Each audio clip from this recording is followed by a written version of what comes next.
India முழுவதுமே இருக்கிறது இன்னும் ஜாதி வேற்றுமை. ஆனாலும் இதையெல்லாம் தடுத்து கேட்க யார் தந்தது நமக்கு உரிமை? தொட்டாலே தீட்டென்றான், பார்த்தாலே பாவம் என்றான். பள்ளிக்குள் சேர முடியாது, கோவிலுக்குள் பாதம் நுழையாது. 1000 ஆண்டுகள் போனது எப்படி, ஆனால் இதயம் பொறுப்பது எப்படி? படித்து பார் வரலாறு, நமக்கு முகவரி அது யாரு யாரு யாரு யாரு யாரு? நம் பாபா சாஹேப் என்றொருவர், பாரத நாட்டின் தந்தையவர். ஜெய்பீம் ஜெய்பீம் சொன்னா திரும்பி சொல்லுங்க.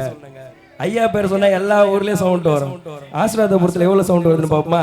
நம் பாபா சாஹேப் என்றொருவர், பாரத நாட்டின் தந்தையவர். ஜெய்பீம் ஜெய்பீம் ஜெய்பீம் ஜெய்பீம் ஜெய்பீம் ஜெய்பீம் சொல்லிடுவோம், ஜாதிகள் இல்லை என்று சொல்லிடுவோம். பாபா